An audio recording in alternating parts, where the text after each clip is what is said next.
എന്താണ് ഒരു electro magnetic wave? ഏതു രീതിയിൽ നമുക്ക് ഒരു ഇലക്ട്രോ മാഗ്നറ്റിക് വേവിന് പ്രൊഡ്യൂസ് ചെയ്യാനായിട്ട് സാധിക്കും? അവരുടെ ക്യാരക്ടറിസ്റ്റിക്സ് എന്തൊക്കെയാണ്? ഇത്രയും കാര്യങ്ങൾ നമ്മൾ പഠിച്ചു കഴിഞ്ഞു. ഇനി നമ്മൾ പഠിക്കാൻ പോകുന്നൊരു ടോപ്പിക്കാണ് ഇലക്ട്രോ മാഗ്നറ്റിക് സ്പെക്ട്രം.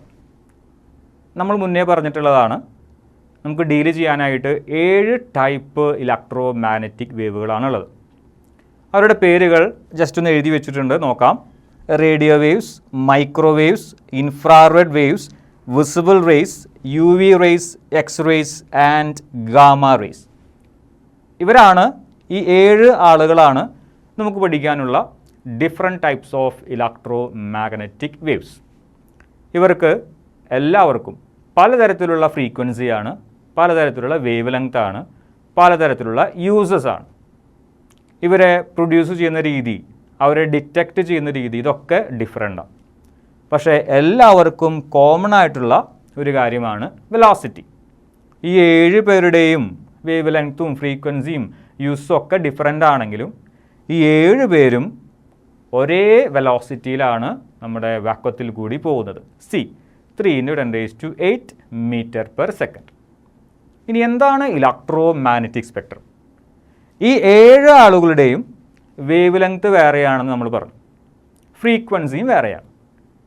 നമ്മൾ ഈ 7 ആളുകളെ ഫ്രീക്വൻസി കൂടി വരുന്ന ക്രമത്തിലോ അതും അല്ലെങ്കിൽ വേവ് ലെങ്ത്ത് കൂടി വരുന്ന ക്രമത്തിലോ അറേഞ്ച് ചെയ്ത് കഴിഞ്ഞാൽ ആ അറേഞ്ച്മെൻറ്റിനെ വിളിക്കുന്ന പേരാണ് electro magnetic spectrum.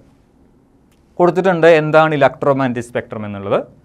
The orderly arrangement of EM waves in increasing or decreasing order of wavelength or frequency is called electromagnetic spectrum. നമ്മുടെ കയ്യിലുള്ള ഈ 7 ആളുകളെ അവരുടെ ഫ്രീക്വൻസി കൂടി വരുന്ന ക്രമത്തിലോ അല്ലെങ്കിൽ ഫ്രീക്വൻസി കുറഞ്ഞു വരുന്ന ക്രമത്തിൽ, അതുമല്ലെങ്കിൽ വേവ് ലെങ്ത്ത് കൂടി വരുന്ന ക്രമത്തിൽ അല്ലെങ്കിൽ വേവ് ലെങ്ത്ത് കുറഞ്ഞു വരുന്ന ക്രമത്തിൽ ഏതെങ്കിലും ഒരു പെർട്ടിക്കുലർ ഓർഡർ ഉണ്ടായിരിക്കണം. അതുപോലെ ഒരു ഓർഡർലി അറേഞ്ച്മെൻറ്റിന് വിളിക്കുന്ന പേരാണ് ഇലക്ട്രോ മാഗ്നറ്റിക് സ്പെക്ട്രം. ഞാനിവിടെ 7 പേരെയും ഒരു പ്രത്യേക തരത്തിലുള്ള ഓർഡറിലാണ് എഴുതിയിരിക്കുന്നത്. ഇതിൽ റേഡിയോ വേവ്സിന്, ഈ 7 പേരിൽ റേഡിയോ വേവ്സിനാണ് ഏറ്റവും കൂടുതൽ വേവ് ലെങ്ത്. 1 2 3 4 5 6 7. അപ്പോൾ താഴേക്ക് വരും തോറും വേവ് ലെങ്ത്ത് കുറഞ്ഞു വരും. പക്ഷേ ഏറ്റവും അവസാനമുള്ള ഗാമ റേസ് വേവ് ലെങ്ത്ത് ഏറ്റവും കുറവാണെങ്കിലും അദ്ദേഹത്തിന് ഫ്രീക്വൻസി മാക്സിമമാണ്. വേവ് ലെങ്ത്ത് കുറഞ്ഞു വരുന്ന ക്രമത്തിലാണ് എഴുതിയിരിക്കുന്നത്. അതിനെ മറ്റൊരു തരത്തിൽ പറയുകയാണെങ്കിൽ ഫ്രീക്വൻസി കൂടി വരുന്ന ക്രമത്തിലാണ് ഞാൻ എഴുതിയിരിക്കുന്നത്. ഇഷ്ടമുള്ള രീതി എടുക്കാം. അപ്പോൾ അതുകൊണ്ട് ഞാൻ താഴെ എഴുതിയിട്ടുണ്ട് ഇൻക്രീസിങ് ഓർഡർ ഓഫ് ഫ്രീക്വൻസി, അല്ലെങ്കിൽ നിങ്ങൾക്ക് എഴുതാം decreasing order of wave length. അപ്പോൾ ഈ 7 വേവുകളെയും 7 ടൈപ്പ് EM വേവുകളെയും ഒരു പ്രത്യേക തരത്തിലുള്ള ഓർഡറിൽ എഴുതുക. ഇവിടെ ഞാൻ എഴുതിയിരിക്കുന്നത് എങ്ങനെയാണ്?